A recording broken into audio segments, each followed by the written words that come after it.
Okay, welcome everybody to Unknown Pleasures on this cold, crisp winter evening. Thank you all for coming. My name's Digby Houghton. I'm a film critic and founder of the weekly newsletter Kinetopia. I'm also a guest programmer of Unknown Pleasures. And I'm excited to present Daryl Dellora's 1991 film Mr. Neal is Entitled to Be an Agitator. I should also start by acknowledging the Wurundjeri people of the Kulin Nation, on whose land we currently are standing on, and pay my respect to elders past, present, and extend that respect to any First Nations people in the room. It's a real honour to have Daryl and producer Sue and the co-writer Sue Maslin and co-writer Jenny Hocking here tonight, who will speak after in a Q&A. I'll be quick though. I just wanted to also thank Peter Tammer, who's been a guest programmer here before, who kindly upscaled the video file. And I think Daryl's just going to quickly have some words. Thanks very much, Digby. Well, welcome everybody. It's fantastic to see a full house here tonight for a film that we made, Sue, 35 years ago, yep. Was it? Yep. The first film we made together, so it's just fantastic. And I suppose I won't say very much about it, but just to say, during the Whitlam period where we start with this film and where Lionel Murphy really came to prominence, there were so many people involved in that time that rarely get credit. People, members of the Labor Party, people who worked, ministers at the time, and Lionel was one of the ones at the very forefront. So it's a fascinating story, and I hope you all enjoy it. Thanks, Digby.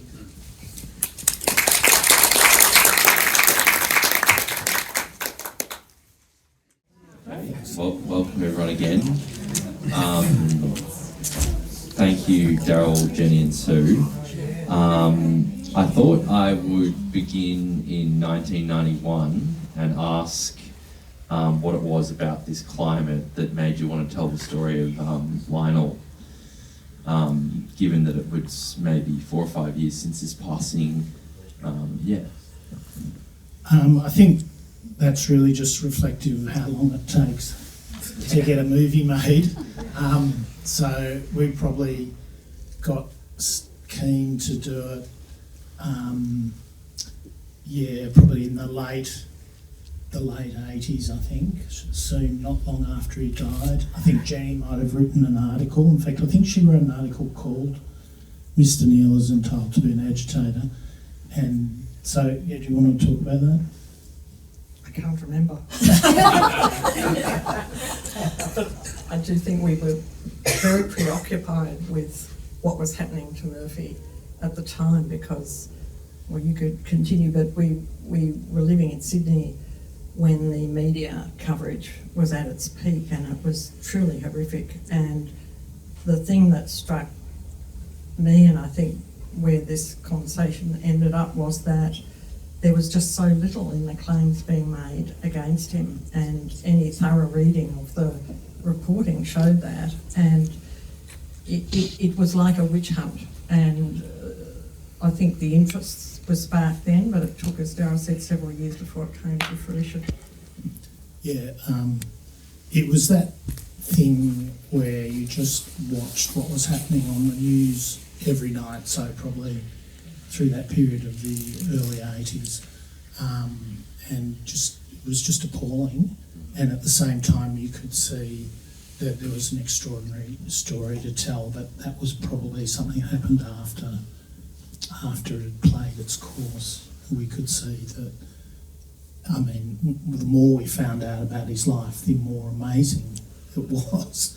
And just the things that he'd done in his life that then came back in one way or another to, later when he was going through the troubles, quite amazing. So one of the most prominent journalists who wrote in a kind of crusade against him was Wendy Bacon, and yet Lionel had known Wendy Bacon when she went through her own troubles, because she was debarred by so that she couldn't practice law.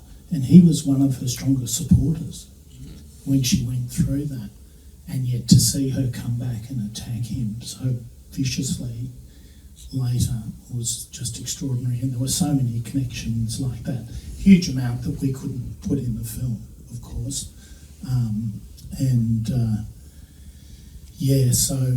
Has she ever recanted on that, Daryl? No. No, really? No. She Jenny- stands by it. I assume so. I've never spoke to her about it. But the other person, of course, was David Marr, who worked with her sort of hand in glove. And I think the closest he's ever come, I wouldn't at all say he recounted, but we did receive a fax from him at like 3 a.m. once when he must have had too many red wines. And it was like, why do you hate me? This sort of thing. And we're like, no, not going there. But so he's been good. I mean, he's got a good relationship with Jenny now, but I'm not sure that those people have really looked at, in a reflective way about the period and It's so what happened. basic to the rules of journalism, particularly from those two, even though they were young. I mean, I used to read the National Times every weekend. Yeah. With Wendy Bacon and Brian Toohey, and that was my Mm. Bible for finding Of out what course, was going on yeah. with, in the state of politics and the media, the one voice you could rely upon. So Yeah. I'm really disappointed personally to hear that Wendy, even at this point, has not sort of done a mea culpa or whatever. Look, I think, I can only speculate on what was going on there, but it was a period not long after the Watergate journalists had Right. done their thing, and I think there was a strong sense that this is like our Watergate here in Right. Australia, and we're not going to give it up. We're going to push through and demonstrate. But, I think as Jenny has alluded to, the thing that really upset us at the time just watching it play out was how thin the allegations. I mean, one of the allegations against Murphy that was meant to see him removed from the bench were the words he said outside the courtroom after he was acquitted. Which Somebody actually wrote in and said he should be dismissed from the High Court for saying that he thought the jury system was great. All those words that we have in the film. Yeah. You think, right. And someone else wrote in and said he should be dismissed because he had so many dissenting judgments on the High Court. Well, little did they know that Michael Kirby was going to come along and have even more dissenting judgments than Lionel. But I don't think anyone, well, there probably were people who thought he should be dismissed as well. So there you go. But anyway, but these things were treated seriously in Lionel's case. The commission of inquiry that Bob Hawke set up actually had them listed as 2 of the allegations, the 21 allegations against him. And that was the level of it, So it was quite depressing. Fascinating.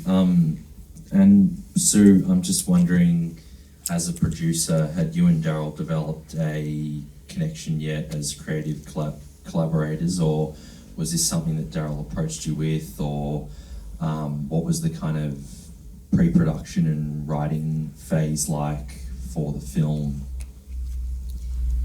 Well, Daryl and Jenny and I had all known each other for many years because Daryl and I had gone through a media course together in 1982, and we started making movies back then.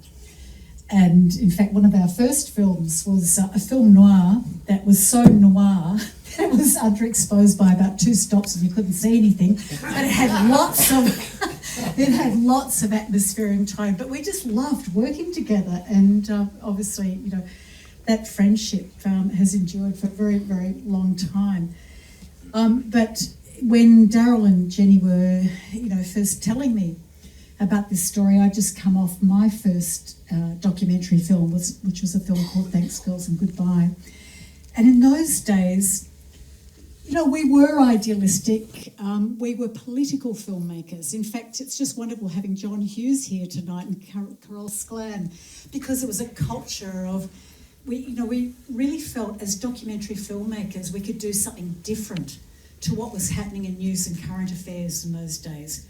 And this was not factual entertainment. This was about documentary films that could somehow do what Daryl and Jenny did, which was to spend the years, and I'm telling you years, of research and inquiry and thought that goes into building a documentary script and going through the primary source materials and doing the interviews and spending the time to be able to get below the surface of what is, the contemporary mythologizing or contemporary storytelling. And it was kind of really the beginning of our working relationship of making films that endeavoured to do that over many years, to try and get under the surface of what we're being told as citizens that often bears a lot more inquiry.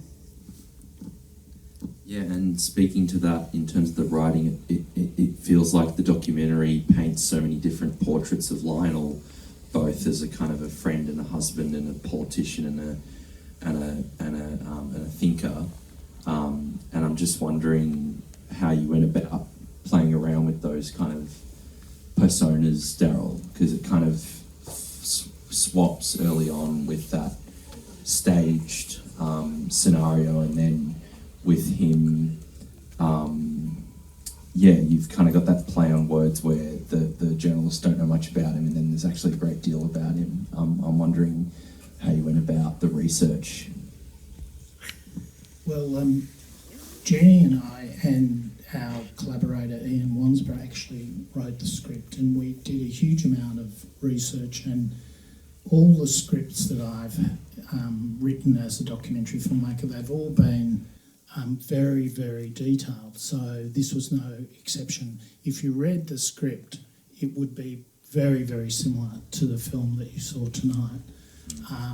Of course, there are things that happen when you do the filming that add enormously to the film itself and change it in different ways. But I'm not the sort of filmmaker who just lets it run, and I always have a very detailed script. And yeah, it does require quite a lot of research.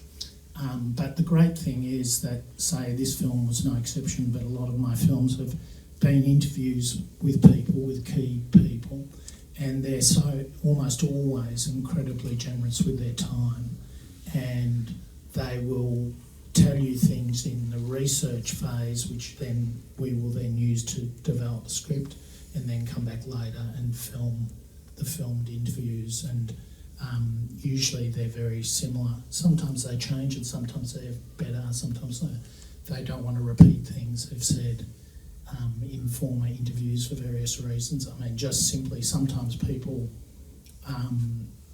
remember things and as though they were there, and they tell you about it as though they were there. And then when you go back and you ask them to do it later, they've done a bit more research themselves, and they say, well, actually, I wasn't there when that happened. But I was so passionate about it that I remember as though I was standing right there at the time. So then they change what they've got to say. But that's a normal thing with interviewing. That happens quite a bit. So I think the depth of the story goes back in large part to those people who gave up their time and their stories to us when we interviewed them. And a lot of them didn't make it into the film as well. We did interviews with people who never, hit the cutting room floor for some reason. It's usually just to fit that ABC time slot of 58 minutes. But they all inform where you go with the film. And I think the really amazing thing about that particular story, about the Lionel Murphy story, is a couple of things. Firstly, it's just a remarkable story in itself. It's got these sort of operatic elements, an element of tragedy, of huge achievement and hope. And it's also got the really poignant elements in which what Murphy warned about so much himself were later used against him in exactly the way he had warned. So you have a story that's really compelling in itself. And I think, if anything, we felt we didn't want to leave the story on this really miserable sort of sad end, and so worked quite hard, I think, at having a feeling of optimism and positivity despite everything that had happened, and that wonderful sequence that Daryl came to with having the great list of achievements is a part of that story. But the other thing that was really remarkable is how readily every single person we approached said they would be part of the film, and that was really unusual. And were prepared, like David Long, prepared to come over from New Zealand, and Gough Whitlam, who, because I did most of the interviews, and he was very clear beforehand that effectively he wanted to talk about the success of Murphy in terms of his government, the Whitlam government. And he said, I don't want to speak to you about what I think personally about Murphy. And so at the very end, I asked him what he thought personally about Murphy, and that's what is very early on in the film, because it actually said he didn't want to talk about that. But he was marvellous, and you might have noticed that Don Dunstan looks a little cough and a little bit flushed, and we were filming in what was a fairly grungy, I have to say, would you say, Sue, studio in... Open Channel. Thank you, Open Channel. Thank you, Open Channel. For those who remember. It was rather dusty, and Don Dunstan started to get a sort of asthma attack as we were filming, and I was extremely worried momentarily that he might not last, because by the end of it he was actually quite puffed up and quite swollen. I'll just add to that. It actually wasn't Open Channel's fault. It was our wonderful sound recordist, Mark Tarpey. I don't think he's here tonight. But he brought carpets in to sound in, so the sound was absolutely perfect as usual. But unfortunately, the carpet was full of shocking dust that created an asthma effect with poor Dawn.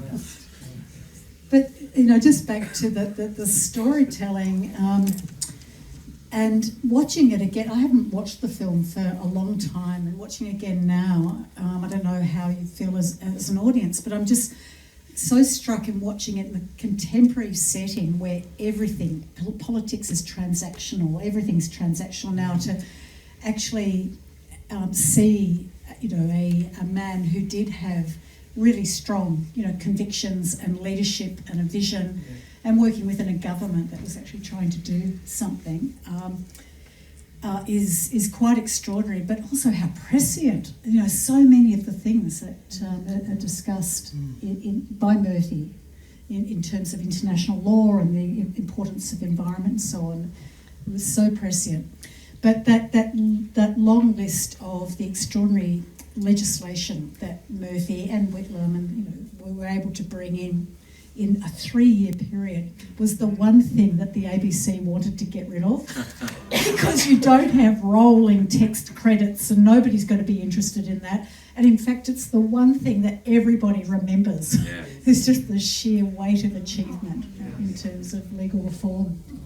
So we had many battles along the way with the ABC.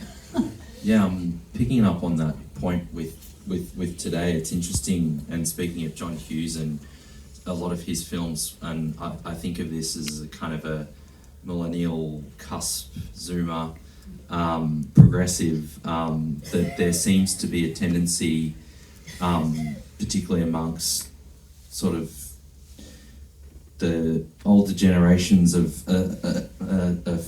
there's a feeling of kind of unfulfillment with the Whitlam administration, and I'm wondering if that at all tarnished the production of the documentary at the time. So what do you mean by that?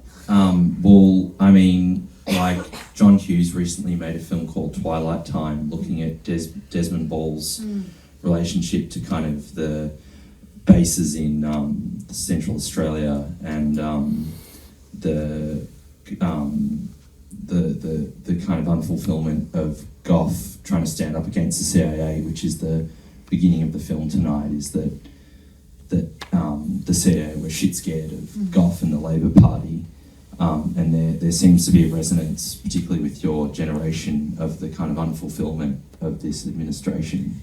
I never really saw it that way. I'd give to Daryl. I'll come back.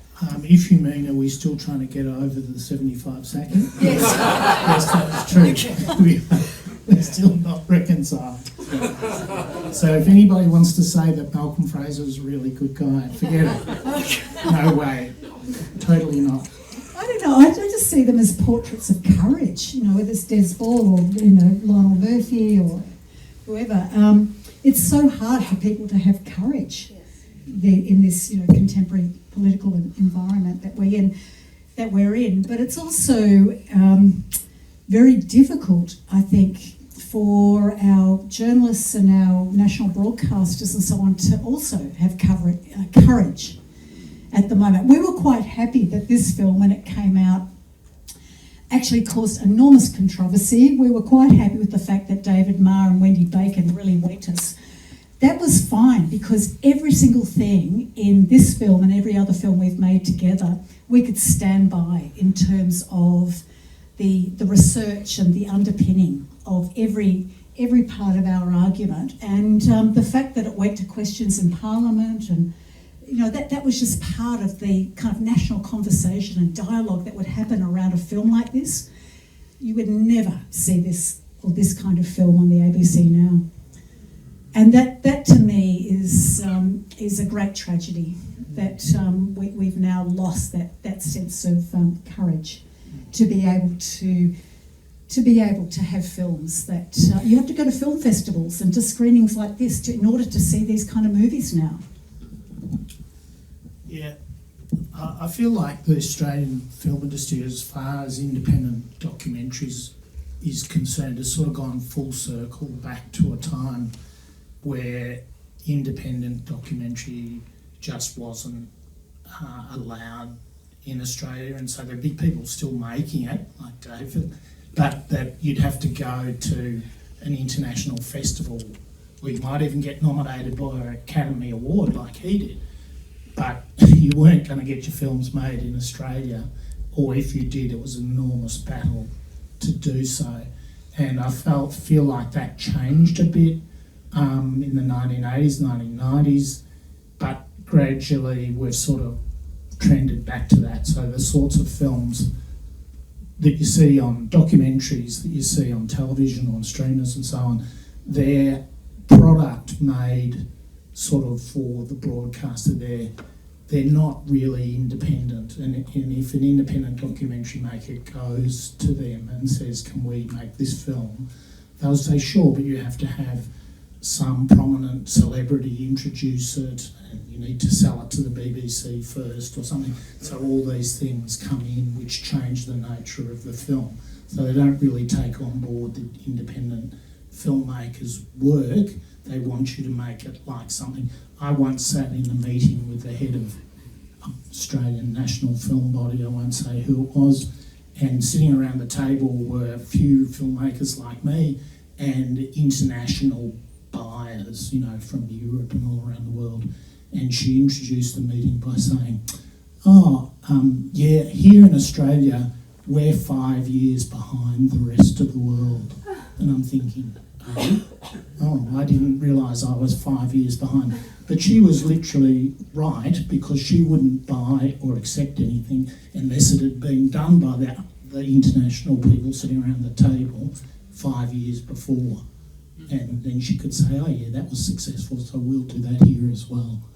And unfortunately, that's the norm now. And there needs to be a real change in the funding situation for independent documentaries. You know, I don't begrudge the networks making their own material, that's fine, but don't call it independent documentary. Admit the independent sector has been crushed, which it has. I'm just wondering if anyone in the audience has any questions for the panel. Yeah, I was really quite young when Lionel Murphy came on the news and he was going into court and all of that, and I just remember as a child just looking at this footage and going, oh my God, he's guilty.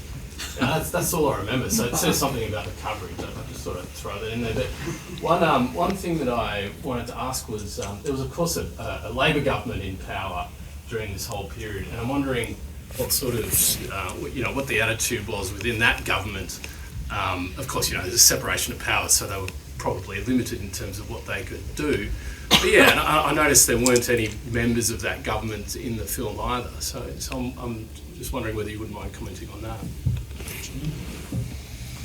Well, I think as Ingrid Murphy said at the end, to put it mildly, Lionel was very disappointed that nobody put a stop to it, because the Labor government towards the end, and it was the Hawke government at the end, even though he'd been acquitted at the appeal trial, and I just point out that by that time he had been through 2 Senate committees of inquiry, 3 court trials, including the Sankey case, which was thrown out also. One of the charges didn't even exist in law.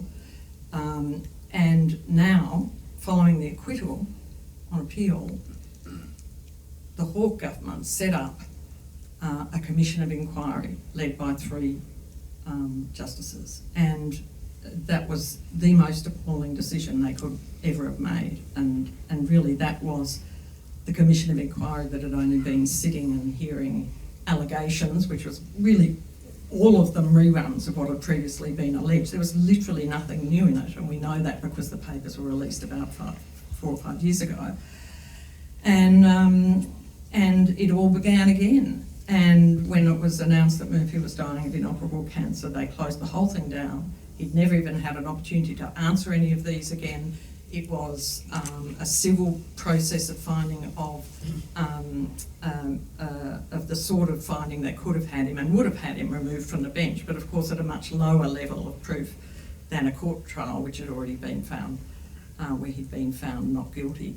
So it was an appalling situation, and there was an enormous amount of criticism for a Labor government presiding over that. But it's what I think you were getting at before, Digby, that after the Whitlam government there was such timidity and such caution and such reluctance to take anything on that no one was prepared to stand up for Murphy in what was most obviously a political pursuit. I mean, I did a lot of work into the Whitlam government, as you probably know, and I was told very clearly that people had said from the moment Murphy was put on the High Court bench that he will not last on the High Court bench. And of course he didn't in the most horrific circumstances. So the fact of a Labor government doing that was tremendously distressing, I think, for people watching it as well. Do you know anything about the motivations though for them doing that? Because it's one thing not to stand up for Murphy, but it's quite another to launch a commission of inquiry. Well, you've got to remember that Murphy came from a very left-wing position in the Labor Party, and there were always divisions, and still are to this day, particularly in New South Wales, over factionalism. And Paul Keating described Murphy to me as a professional martyr. He had absolutely no time for him. He just dismissed it as professional martyrdom. If you care about these things, you care about people, you care about the underclass, as Jocelyn Scott said. And I think that was in part of it. There were people in the Labor Party who had never been happy about him getting that Senate seat in the 60s, and he kicked out a very popular right-wing person to get that. I mean, it wasn't only that, but there was no one prepared to cross that breach and actually support him. But it was largely, I think, the reluctance to actually make a stand and be on and wear the flack that would inevitably come from that. Question at the back. Hi, thank you. I just wanted to ask if you had any reflections from the panel on the parallels and the stark contrast in the media between Justice Murphy and then the controversy that was surrounding Dyson Hayden and his downfall, and how very much it appears that nobody cares anymore. That and as a female lawyer, when I was in law school reading these judgments, and I was like, this man's bias, and that doesn't make any sense. And then this unfolds, and you see, the political story starts to make a picture, sort of come together and make sense. So I just wanted to, my question really is, do you have any reflections on, the contrast or the parallels or? Well, we were just talking about this on the way here tonight. Oh, there you go. The extraordinary thing that Dyson Hayden has faced absolutely zero consequences for his behaviour. Correct. And also actually Anthony Mason, because Jenny revealed, and he admitted, he said, yes, I did, that Mason was spent months working with Kerr before the dismissal, and even wrote the letter of dismissal. This is a man who's sitting on the High Court, who's meant to be completely removed from politics, advising a Governor-General on how he can go about sacking the government. That's just disgraceful in my opinion. And then he sat on cases which actually heard issues in relation to the double dissolution election of 1974 and whether the legislation held, precisely because of issues around what the Governor-General had done. Really complicated, issues of conflicts of interest. So, yes, it is interesting that not a word is said about them. And when you look back at what they did to Lionel, I think, as Jim McClellan said, it was transparently political. That's all, just transparently political.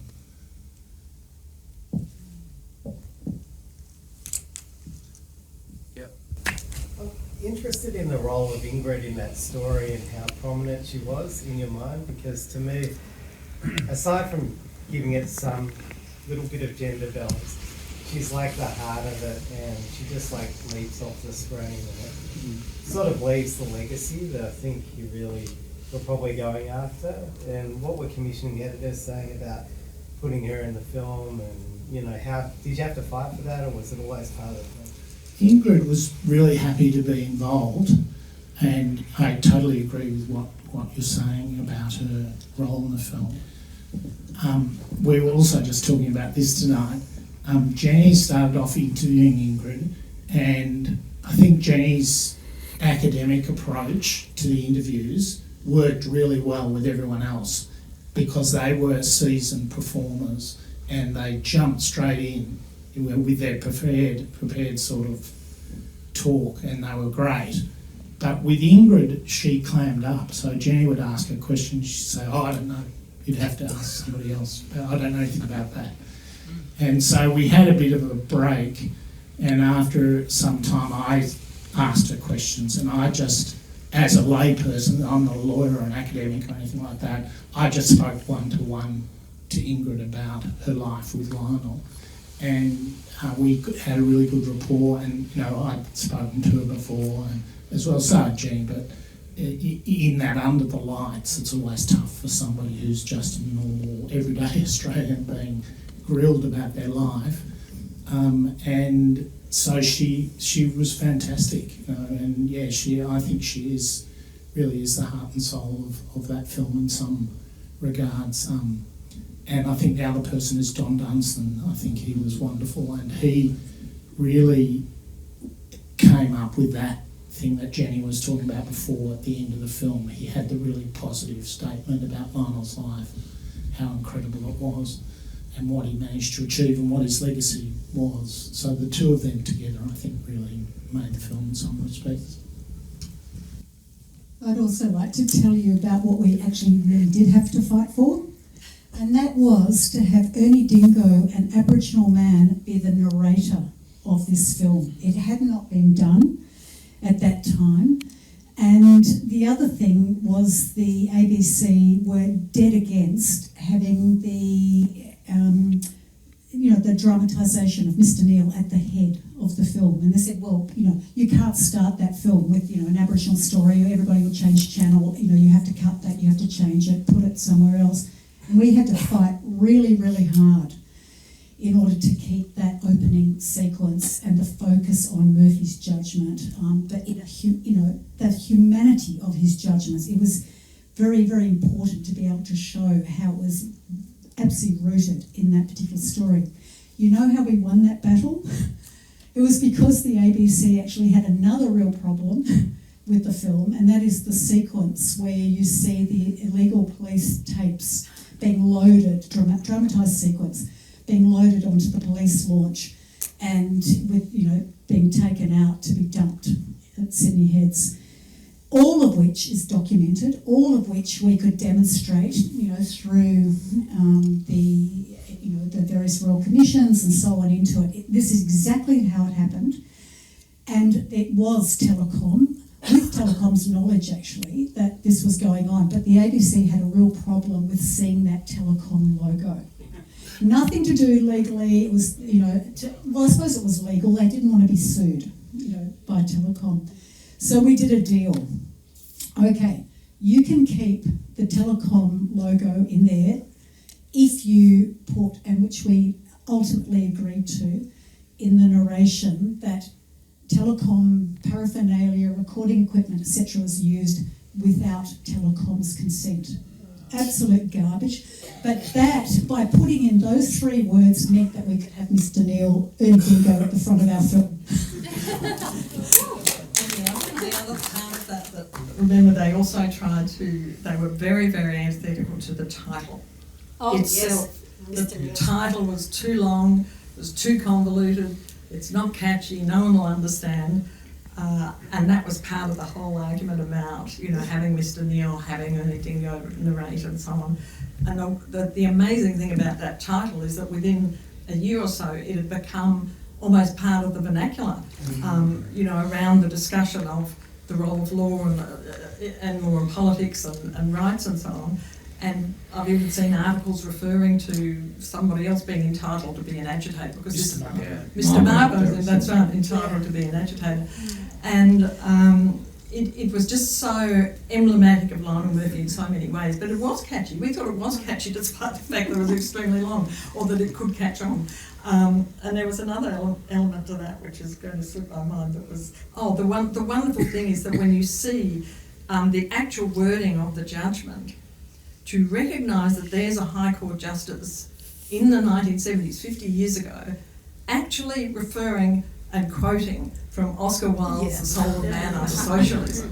It's quite breathtaking because one of the things that Murphy did, there's a great description of Murphy coming into the chambers and the High Court Justice Menzies, who was in fact Robert Menzies' cousin, but that apparently was no conflict of interest upon him, came in and swept off all the British old judgments and so on off the shelves and replaced them with American, African, other areas where the law had taken a different direction, as well, of course, as the Commonwealth countries, but tried to use new sources and different sources and bring the law up to date. And quoting The Soul of Man Under Socialism, I think, is a wonderful part of that. And this is a man who said that the law of precedent was eminently suited for a nation populated by sheep. Are there any more questions in the audience? Yep. I noticed, I was interested, like you were describing about what actually took him down as like a kind of political fix, but it did seem like it was kind of coming from the police and then to begin with. So I was wondering if you could shed any light on how that actually came to be. So like the age tapes were leaked, legal wiretaps by the police, and then picked up on by political opponents, or like what was the? Obviously, it seemed like it's quite a lot to take him down, but if you could shed any light on that kind of like little nefarious set of forces, that'd be great. Well, the age tapes have been around for a while, and as I think it was David Brown says in relation to Lionel Murphy, there was only ever one tape.